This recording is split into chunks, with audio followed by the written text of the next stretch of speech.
These be the names of the mighty men who David had, the Tachemonite that sat in the seat, chief among the captains. The same was Adino, the Eznite. He lifted up his spear against 800, whom he slew at one time. And after him was Eleazar, the son of Dodo, the Ahohite, one of the three mighty men with David, when they defied the Philistines that were gathered together to battle, and the men of Israel were all gone away. He arose and smote the Philistines until his hand was weary, and his hand clave unto the sword. And the Lord wrought a great victory that day, and the people returned after him only for the spoil. They ran away when he decided he was going to stand and fight.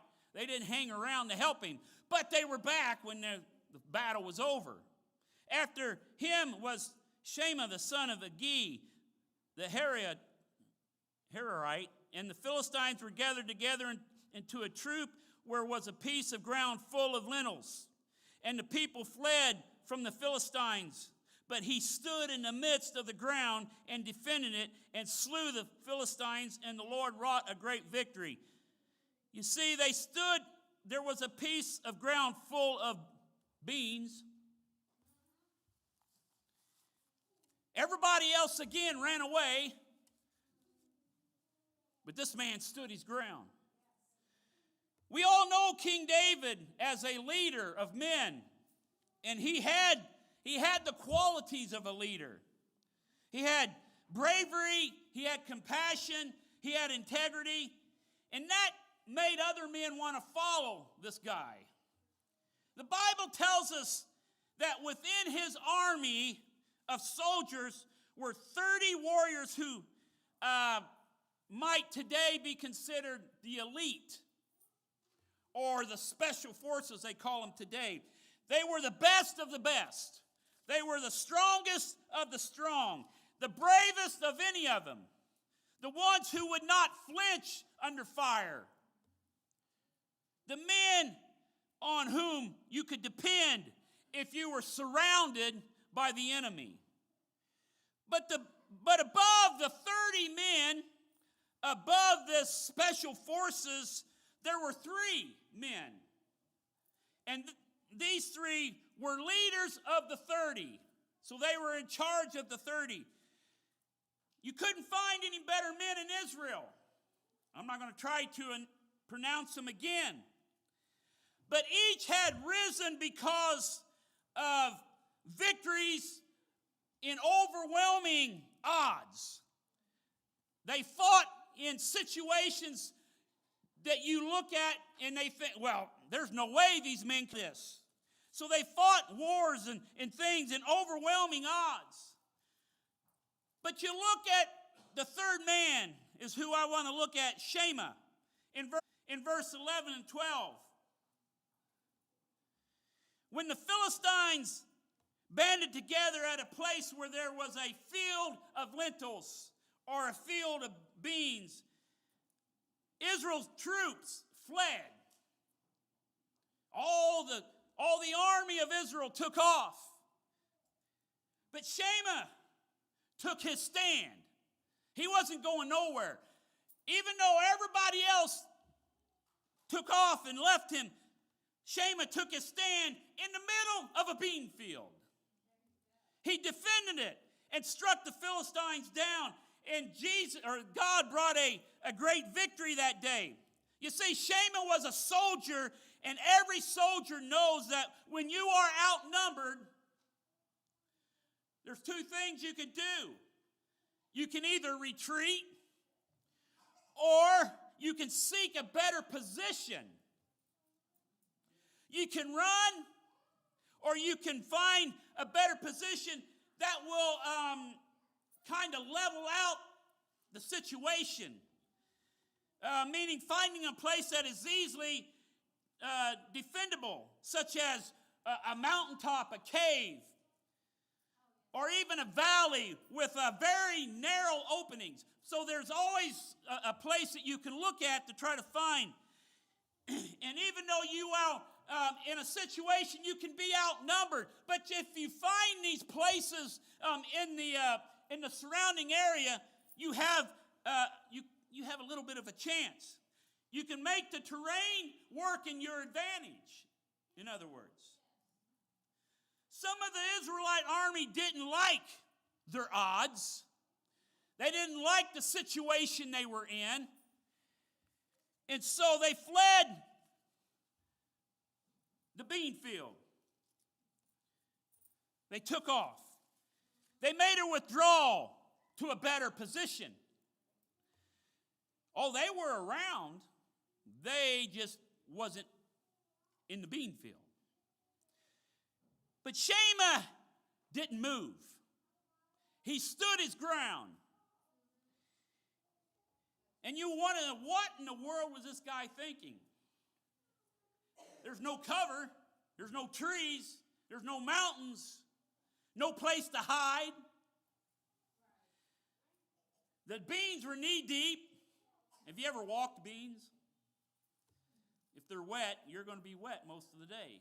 Knee high. There's just no place to go. The enemy can attack from all sides. And see, there doesn't appear to be much here that would encourage anyone to take a stand against the enemy. If you look, and the students of warfare will tell you, you can't always choose your battle. You can't always choose your preferred battleground. Historians tell us that the Battle of Gettysburg happened by accident. A chance meeting turned into a skirmish that became a battle that eventually drew the Army of North Virginia into mortal combat with the Army of Potomac. You see, the whole course of the Civil War, ultimately, America itself hung on the chance meeting in early July of 1863. You see, sometimes you choose your battles, but sometimes your battles are chosen for you.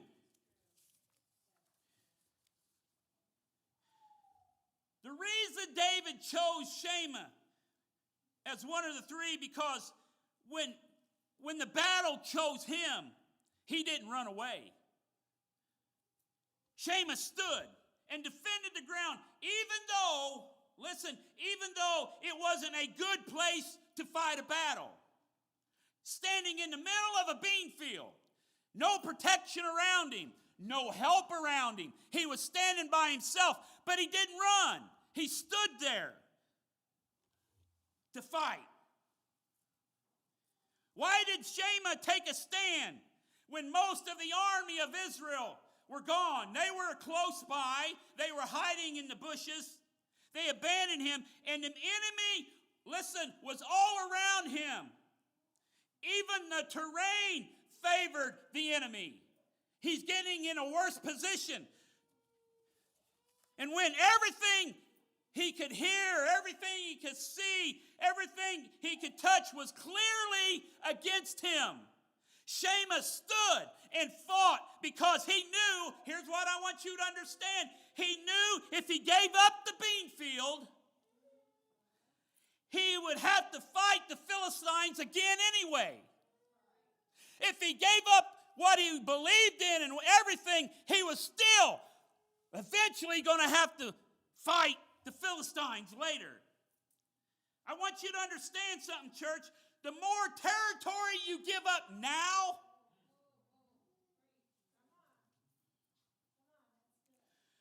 the more territory you give out now, the more you're going to have to take back later. So, somewhere along the line, choose what you're going to do.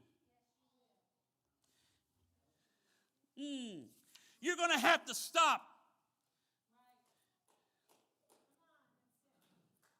You're going to have to stop retreating. You're going to have to stand up and join the battle. You see, If you let the enemy take the bean field, listen to me. If you let the enemy take the bean field, pretty soon they're going to go after the barley too. If you let them take the bean field and the barley, they're going to take the corn eventually. If they take the corn, they'll come after the sheep. Listen to me, church. And once they have the sheep, they'll slaughter your cattle.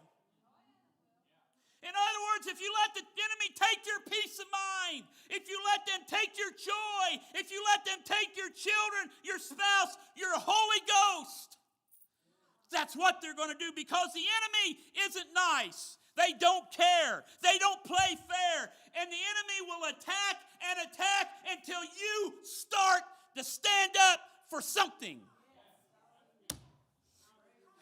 Yes.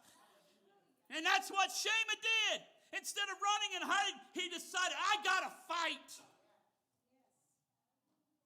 You see, Shema didn't compromise with the enemy.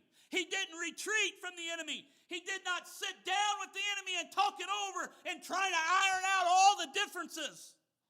He stood his ground, striking down the enemy.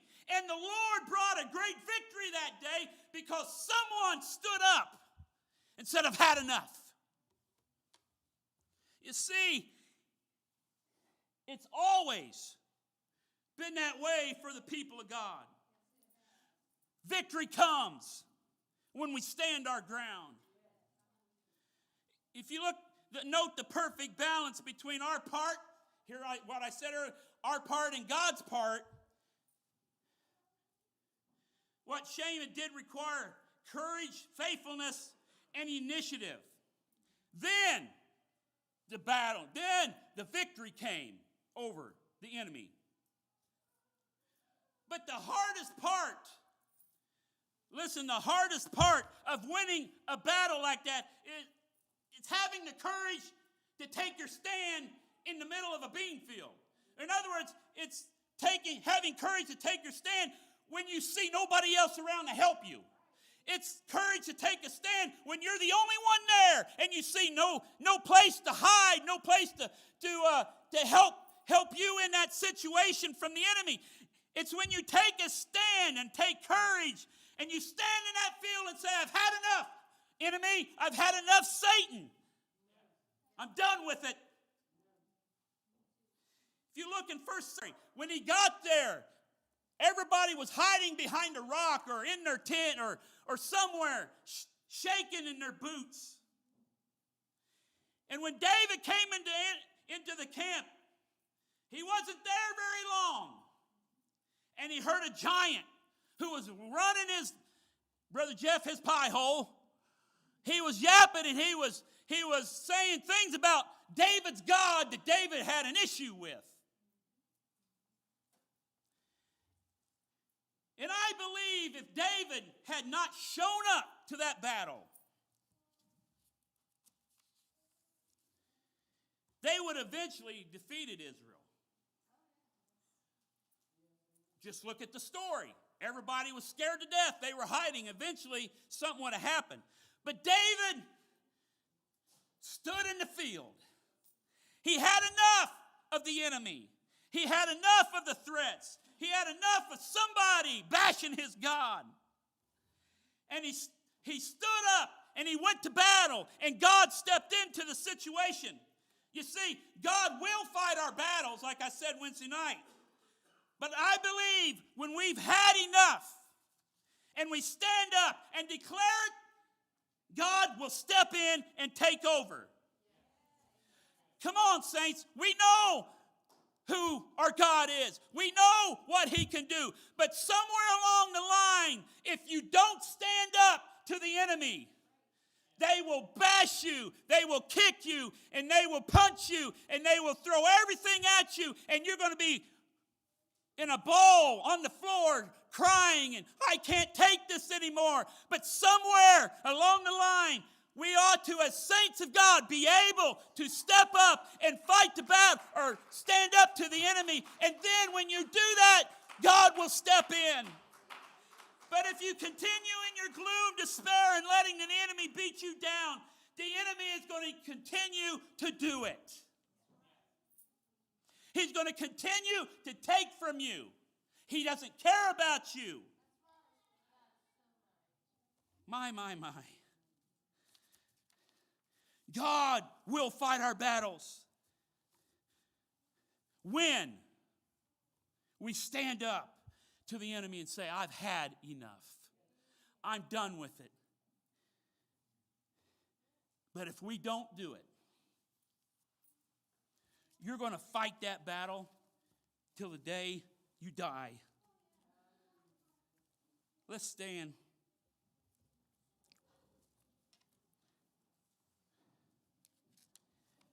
I've dealt with situations like this in my own life.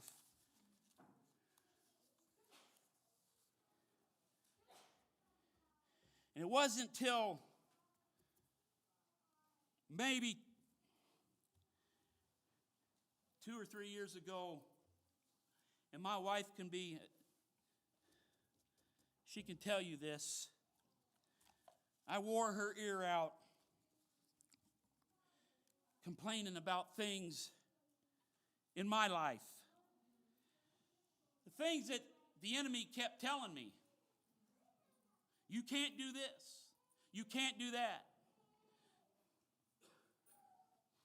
And I fought that for years. But one day, I had enough. And that's what we got to do, church. Now, wait a minute. I'm not telling you that the enemy is not going to come back. You stand up to him and tell him, I'm done with it. He's tried it again on me. He's tried to tell me certain things. He's thrown everything at me, Brother Jeff, but when you take a stand and say, I've had enough, that's when the Almighty God steps in and says,